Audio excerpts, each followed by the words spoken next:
अगर आपको animated horror story पसंद है तो दोस्तों हमारे चैनल को सब्सक्राइब करें। शहर की चकाचौंध के बीच न्यूज़ के दफ्तर में दो दोस्त आर्यन और समीर अपनी किस्मत आजमा रहे थे। दोनों बचपन के यार थे, साथ पढ़े और अब साथ में खोजी पत्रकार, इन्वेस्टिगेटिव जर्नलिस्ट्स के तौर पर काम कर रहे थे। लेकिन पिछले 2 दिनों से उनका बॉस खन्ना उनके पीछे हाथ धोकर पड़ा था। अगर कल सुबह तक मुझे वो रिपोर्ट नहीं मिली तो तुम दोनों अपनी नौकरी भूल जाओ। क्या कर रहे हो 2 दिन से? जी सर। समीर, मुझे फालतू की पॉलिटिक्स और घिसी पिटी क्राइम स्टोरीज नहीं चाहिए। जनता को कुछ मसालेदार चाहिए। समीर ने फोन रखा और आर्यन की तरफ देखा। दोनों की आंखों में थकान थी, लेकिन कुछ कर दिखाने का जुनून भी। दोनों दोस्त जाकर सोफे पर बैठ गए। यार समीर, ये खन्ना हमें चैन से जीने नहीं देगा। इंटरनेट खंगालते हैं, शायद कुछ मिल जाए। घंटों की रिसर्च के बाद आर्यन की उंगलियां एक धुंधली सी तस्वीर पर रुक गईं। वह नीलगिरी की पहाड़ियों के बीच स्थित एक पुरानी हवेली थी, माया निवास। समीर, ये देख, इस हवेली के बारे में लिखा है कि पिछले 50 सालों से यहाँ जो भी गया वो कभी लौट कर नहीं आया। लोग अगले दिन शाम के करीब 6 बजे, जब सूरज की आखिरी किरणें भी पहाड़ियों के पीछे छिप रही थीं, आर्यन और समीर हवेली के बड़े से लोहे के दरवाजे के सामने खड़े थे। जंग लगा दरवाजा जैसे चीखते हुए खुला। दोस्तों, आज हम खड़े हैं माया निवास के सामने, वही हवेली जिसके नाम से ही लोगों के पसीने छूट जाते हैं। हवेली की बनावट अजीब थी। ऐसा लगता था जैसे वह पत्थर की नहीं बल्कि हड्डियों की बनी हो। टूटी हुई सीढ़ियां, धूल जमी खिड़कियां और हर तरफ पसरा सन्नाटा। वह जैसे ही अंदर गए, दरवाजा अचानक बंद हो गया। वो जैसे जैसे ऊपर चढ़ रहे थे, हवा भारी होती जा रही थी। ऊपर की मंजिल पर कई कमरे थे जो बरसों से बंद थे। अचानक समीर को गलियारे के अंत में एक साया हिलता हुआ दिखा। कौन है वहां? आर्यन, तुमने देखा क्या? मुझे तो कुछ नहीं दिखा। तू नर्वस हो रहा है। तभी अचानक पूरी हवेली की बची कुची बिजली गुल हो गई। सन्नाटा इतना गहरा था कि वे एक दूसरे की सांसें सुन सकते थे।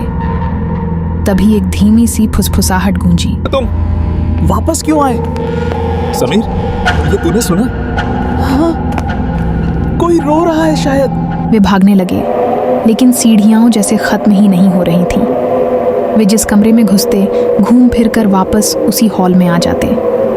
हवेली उनके साथ खेल रही थी। भागते भागते वे एक ऐसे कमरे में जा गिरे जो शायद किसी का बेडरूम था। वहां एक डायरी पड़ी थी। आर्यन ने कांपते हाथों से उसे खोला।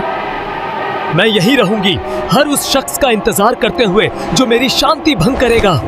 समीर, माया कोई चुड़ैल नहीं थी। अचानक एक ठंडी हवा का झोंका आया और समीर की टॉर्च बुझ गई। आर्यन, आर्यन, कहाँ है तू? आर्यन, ये मजाक नहीं है, बाहर निकल। कोई जवाब नहीं आया। समीर ने अपने फोन की फ्लैशलाइट ऑन की। आर्यन गायब था। कमरे के बीचों बीच सिर्फ उसका कैमरा पड़ा था, जिसका लेंस टूटा हुआ था।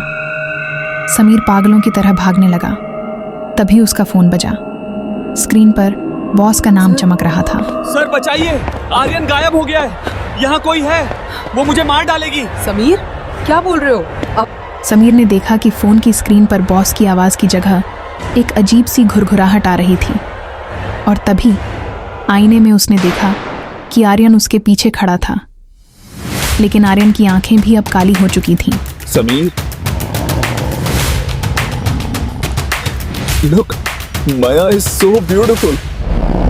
अगले दिन सुबह खन्ना ने समीर और आर्यन को सैकड़ों फोन किए, लेकिन दोनों के फोन आउट ऑफ रीच थे। पुलिस हवेली पहुंची, लेकिन उन्हें वहां कोई नहीं मिला। न आर्यन न समीर मिले, तो सिर्फ उनके जूते और समीर का वह फोन जिसमें रिकॉर्डिंग चल रही थी। लेकिन जब पुलिस ने रिकॉर्डिंग सुनी तो उसमें सिर्फ सन्नाटा था और बीच बीच में एक औरत के खिलखिलाकर हंसने की आवाज़। आज भी नीलगिरी के उन रास्तों से गुजरने वाले कहते हैं कि रात के सन्नाटे में माया निवास की खिड़कियों से 2 परछाइयां झांकती हैं। लोग कहते हैं कि माया को अब अकेलेपन से डर नहीं लगता, क्योंकि अब उसके पास साथ निभाने के लिए नए दोस्त हैं। हवेली के दरवाजे आज भी खुले हैं, शायद आपके इंतज़ार में। अगर आपको यह वीडियो पसंद आया हो तो इसे लाइक करें और ऐसी ही और वीडियोस के लिए चैनल को सब्सक्राइब करना न भूलें।